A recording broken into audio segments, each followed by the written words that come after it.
Hi, this is Greg. Welcome to our channel. A reader of my bi-monthly newsletter asked me the following question. Dear Greg, I really get frustrated when I ask people who work for me to do a task and they just don't do it. What are the reasons that employees don't do what they are asked to do? Well, that's an excellent question. There are 7 reasons why people don't do the things they are asked to do or know that they should do. Some of the reasons may be their own personal weaknesses, like a lack of motivation or a poor attitude. However, more often than not, the real problem lies either in the manager or the culture of the organization. So let's take a look at the 7 reasons why people don't do the things they are asked to do. Let's go to the animation board. Before getting frustrated at others or passing judgment on their conduct, let's look at all the possible reasons. I will briefly mention these 7 reasons and where the actual problem is rooted. Reason number 1, they just don't know. This is a communication problem. They have not been told what to do or how they should do something. It's not a good practice to assume someone knows something if they've not been clearly informed and explained. Reason number 2, they don't know how. This is a training problem where no one has instructed an individual on how to do something.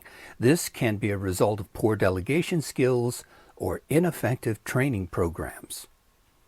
Reason number 3, they don't want to do it. This is a motivation problem that stems from the fact that the individual is not personally driven to do what they should do.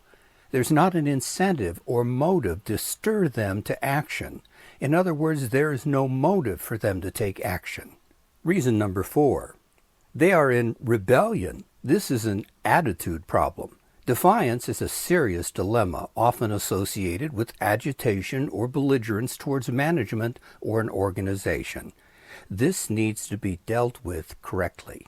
Reason number 5, they are in a wrong position or role. This is a selection problem because the person is a square peg in a round hole and is either not contented or suited for the role they are presently in. Reason number 6, they face an organizational roadblock. This is an organizational problem. The individual lacks the necessary tools or authority to do the task effectively, and therefore they can't do what they are asked. Problem number 7, they face an ethical roadblock. This is a leadership problem. The individual sees a conflict or contradiction between the alleged values of the organization or its leaders and what the individual has been told they should do. This is more of a problem than most people realize. For example, when sales personnel are told to literally lie to a customer to cover up an internal problem. The employee sees this as a violation of integrity and a breach of trust with the customer. An ideal leadership training program addresses these 7 important problems in an organization, from communication issues through ethical behavior. A professional facilitator is able to pinpoint where these problems exist and teach the right attitude, skills, and new habits to overcome them. The result is greater teamwork, productivity, and profitability. Why is this important? For an organization to thrive in the 21st century, leadership needs to be encouraged throughout the organization, not simply at the so-called top of it. Today, leadership development is everyone's calling and responsibility. If the information you heard today was helpful, go ahead, hit the subscribe button, and please give us a like. If you ring the bell, you'll be notified of new videos that I post.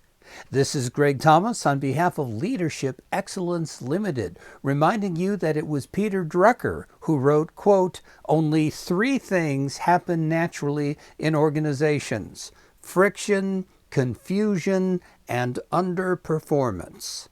Everything else requires leadership." End of quote. See you next time.